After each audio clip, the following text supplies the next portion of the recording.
ऐसे ध्रुव को बहुत से ईश वरदान देकर जब भगवान जाने लगे और फिर भगवान ने पूछा तुझे भी कुछ मांगना है क्या?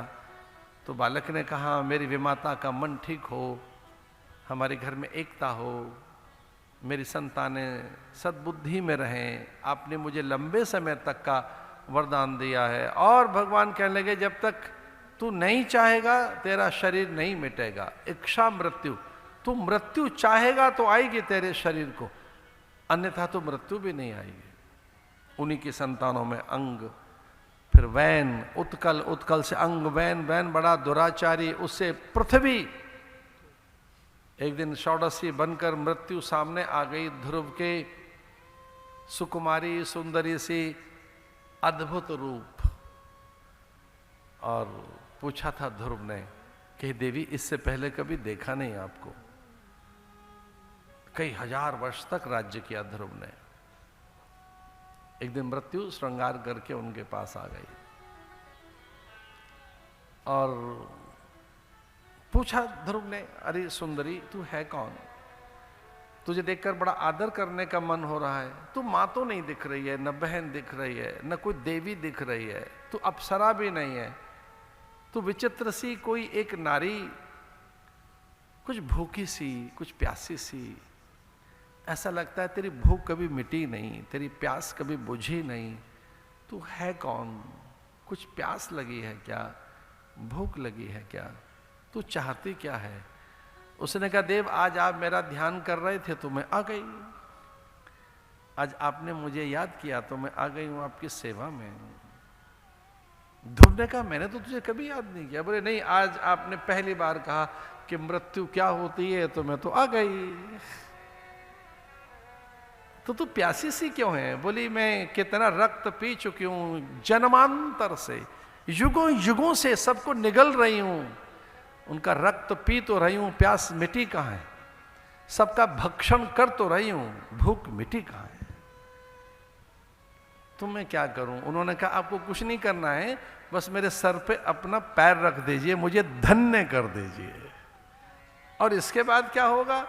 बोले जब आप मुझे छू ही लेंगे तो फिर आप भी कहां रहोगे? मैं तो नहीं छू पाऊंगी आपको, आदेश नहीं है। मैं मृत्यु हूं, मुझे आदेश नहीं कि मैं आपको स्पर्श कर सकूं, पर मैं प्रार्थना तो कर सकती हूं कि आप ही मुझे छू लीजिए, मेरी प्यास मिटा दीजिए, मेरी भूख मिटा दो।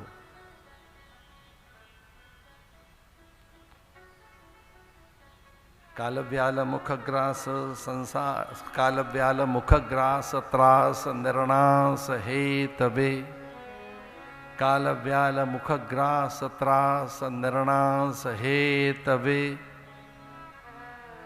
काल के मुख में उसका ग्रास बनकर हम बैठे हैं।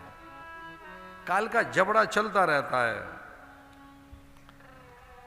वो दोपहर को निगल लेता है, वो सांझ हो जाती है, सांझ को निगल लेता है, फिर रात हो जाती है, वो रात का भक्षण करता है, प्रभात हो जाती है, वो भोर या प्रभात को भी कहाँ रहने देता है काल, उसे पीस कर दोपहर बना देता है।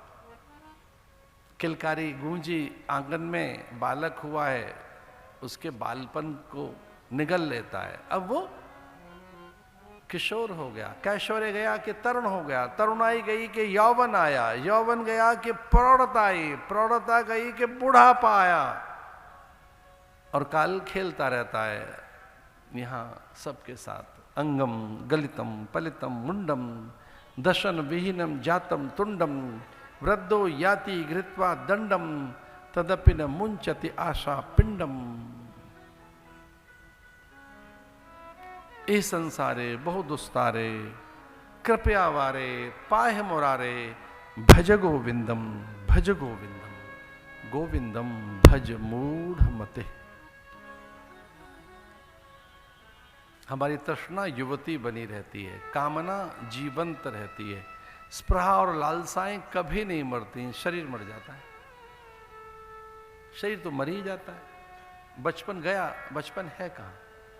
यौवन गया, वो कहाँ है?